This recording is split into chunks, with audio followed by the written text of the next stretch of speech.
Oi, gente! Tudo bem com vocês? Espero que vocês estejam bem. Por aqui estamos bem, graças a Deus. Louvado seja o nome do Senhor. Hoje eu já vou iniciar esse vídeo já fazendo uma pergunta para você. Talvez você tenha dívidas. Não sei se você tem alguma dívida grande ou já teve uma dívida. Imagine se você tivesse uma casa financiada, um carro financiado, que é um valor mais alto, né? Vamos imaginar uma dívida de 100 mil reais, que é um valor assim considerável para a gente, né? Se alguém chegasse para você e dissesse assim, olha, eu vou pagar a sua dívida, e essa pessoa realmente pagasse, qual seria a sua reação? Como você ficaria mediante a esse favor, a esse ato? Talvez você nem merece, e vem uma pessoa e paga essa dívida para você. Como você reagiria a isso? Eu te faço essa pergunta para te falar que alguém pagou uma dívida muito maior do que 100 mil reais. Uma dívida que não tinha como ser paga. Jesus pagou uma dívida para nós e na própria palavra tem um versículo que comprova que tinha uma escrita de dívida a nosso respeito, que está lá em Colossenses, no capítulo 2, a partir do versículo 13. Eu vou ler para você ver. Olha como que está escrito. Quando vocês estavam mortos em pecados e na incircuncisão da sua carne, Deus os vivificou com Cristo. Ele nos perdoou todas as transgressões e cancelou a escrita de dívida que consistia em ordenanças e que nos era contrária. Ele a removeu, pregando-a na cruz, e tendo despojado os poderes e as autoridades, fez dele um espetáculo público, triunfando sobre eles na cruz. Olha o que Cristo fez por nós. É motivo de gratidão. É motivo de compreender a obra de Jesus na nossa vida, a graça, o que ele fez por nós. Quando a gente ainda estava morto em pecados, e na incircuncisão, essa incircuncisão é uma condição na qual os desejos corruptos enraizados na carne ainda não foram extintos. E é só mediante ao entendimento que a gente tem de que Cristo morreu na cruz, é só quando a gente compreende a obra da graça e aceita Jesus como Salvador que os nossos pecados são perdoados. A dívida, ela foi paga. Lá na cruz, Jesus levou essa dívida. E eu me pego pensando, tem uma versão que diz que é uma lista, tinha uma lista com os nossos pecados. E eu fico imaginando os meus pecados escritos em uma lista, né? Um dia, inveja, fofoca, ciúmes, calúnia, falta de comunhão, falta de perdão. E aí seguia uma lista de pecados intermináveis, porque a Bíblia diz que todos nós pecamos e estávamos destituídos da glória de Deus. Então não tem como você falar assim, não, eu tô livre, eu nunca pequei na vida. A palavra é clara, todos pecaram. E eu fico imaginando o inimigo, ele tinha uma autoridade sobre essa lista, mas aí Jesus pega ela lá na cruz. A palavra fala que ele escravou na cruz. Nessa aqui vai falar, ele pregou junto com Cristo na cruz essa lista dos nossos pecados. Foi pregado lá na cruz. Foi um espetáculo público, a palavra fala. E tendo despojado os poderes e as autoridades, fez deles um espetáculo público, triunfando sobre eles na cruz. A gente que é dona de casa, eu, por um exemplo, eu me pego pensando nas coisas, observando as coisas dentro de casa. E esses dias eu lavando panela e eu comecei a pensar. Sabe aquela panela que você cozinha algo, por um exemplo, se é no fogão a lenha, que ela tá suja por fora e suja por dentro, aí você pensa assim, eu vou começar a lavar essa panela por onde?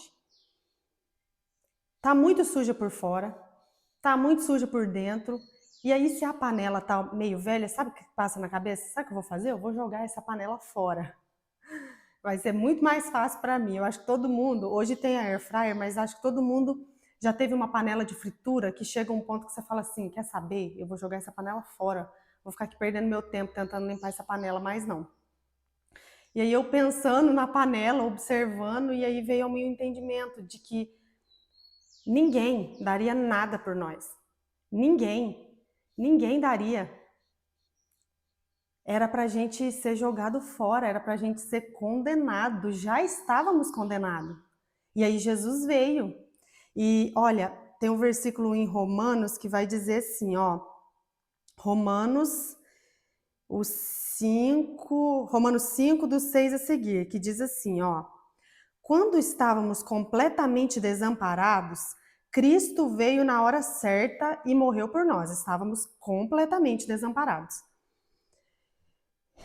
Veio na hora certa e morreu por nós pecadores. É pouco provável que alguém morresse por um justo, embora talvez alguém se dispusesse a morrer por uma pessoa boa. Mas Deus nos prova seu grande amor ao enviar Cristo para morrer por nós, quando ainda éramos pecadores. Por alguém justo, mesmo que muito difícil, alguém até ousaria morrer, mas por um pecador, ninguém. Mesmo que tivesse alguém que viesse e morresse por nós, que tentasse levar a nossa dívida, como eu lá no começo do vídeo eu comecei a dizer sobre dívida, porque a nossa dívida é espiritual, a dívida que a gente está se tratando aqui é espiritual. Eu comecei o vídeo falando de uma dívida física aqui, material da terra, para você compreender como que você reagiria mediante ao pagamento de uma dívida terrena.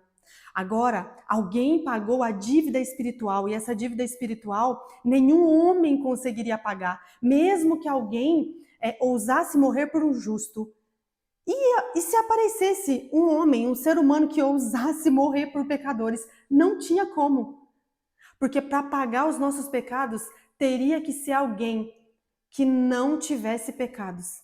E foi só Cristo, é justamente Cristo que renunciou o céu de glória e veio à terra por um tempo, cumpriu, viveu na terra, viveu seu ministério e morreu na cruz por nós. É somente Ele que tem o poder e a autoridade para perdoar pecados.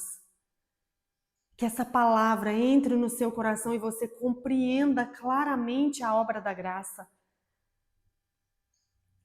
A palavra diz, se eu não me engano, foi Paulo que falou que o amor do Senhor nos constrangia ele. Agora eu não me lembro a referência, mas sabe, esse amor precisa constranger a gente, não a ponto de dizer assim, nossa, eu sou pecador mesmo, para mim não tem jeito, não tem como, eu vou ficar aqui para sempre nesse pecado, porque olha quanta coisa errada eu fiz.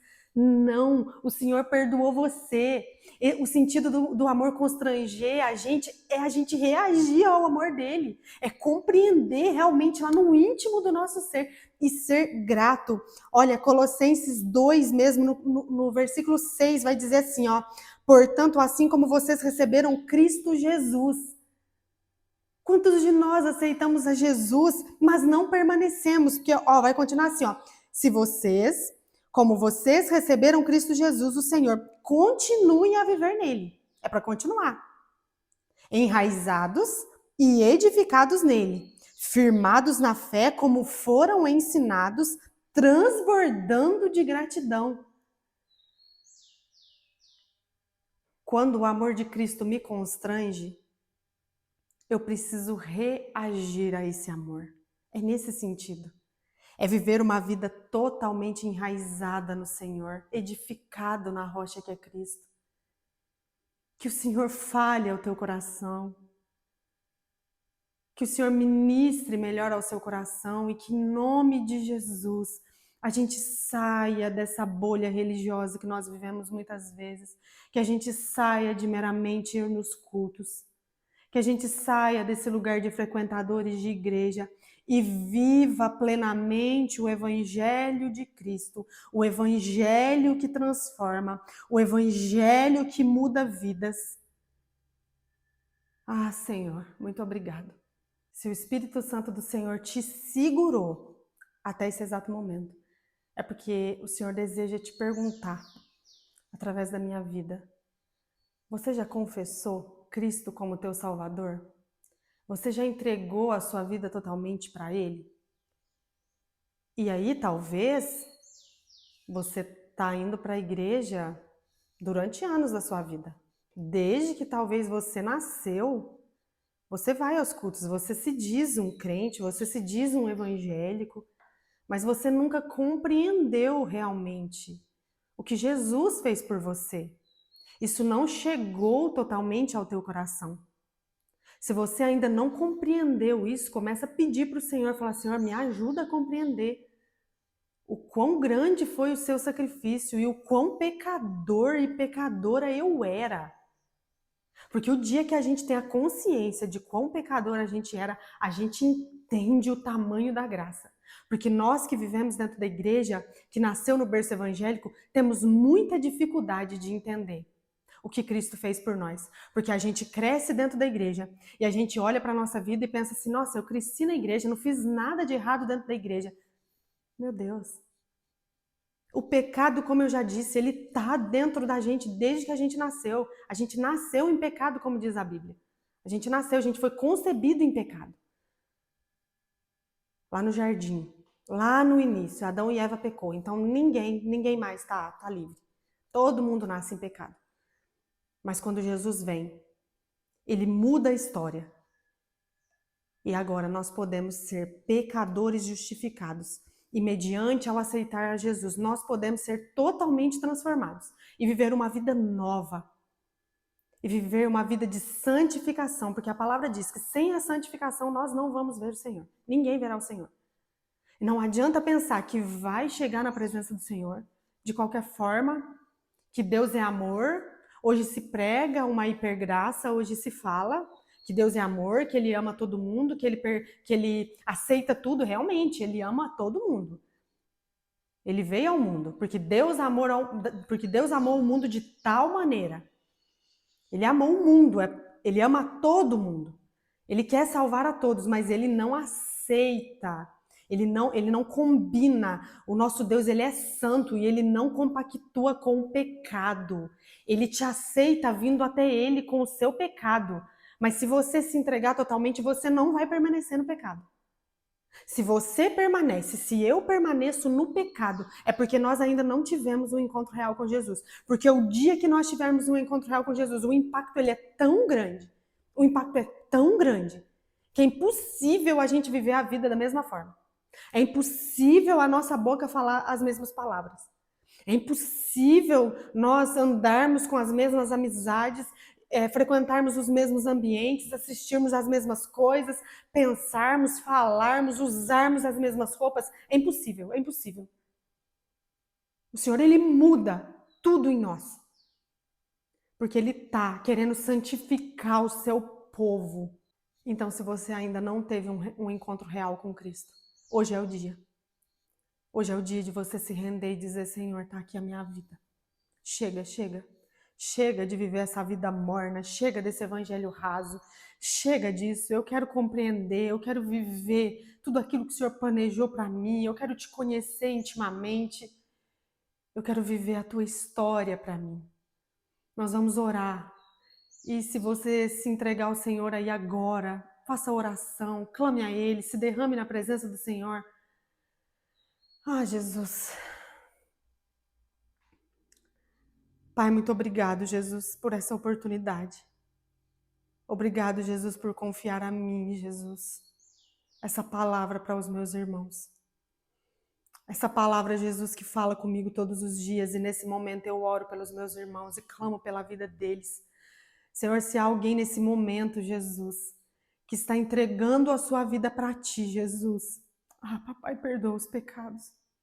Escreve o nome dele ou dela no livro da vida agora, Jesus. Reescreve a história, Jesus.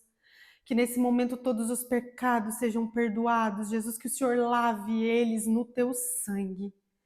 Pai, que a partir de hoje o Senhor os capacite a viver uma vida de transformação, porque a tua transformação é real. Senhor, tem coisas que são transformadas na hora, Senhor, mas há outras que é um processo, que o Senhor vai purificando dia após dia, que o Senhor vai arrancando, que o Senhor vai lavando, que o Senhor vai limpando.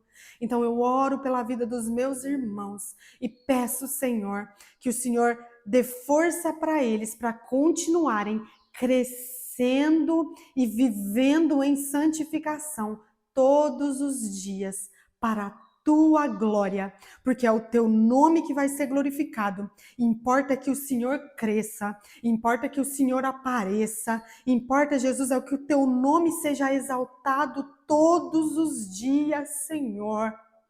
Ah, papai, muito obrigada. Eu te louvo e te agradeço por tudo, em o nome de Jesus. Amém. Deus abençoe você e sua casa e sua família. Muito obrigado por me acompanhar até o final do vídeo. Compartilhe com alguém, manda para alguém se essa palavra abençoou a sua vida. Deus abençoe.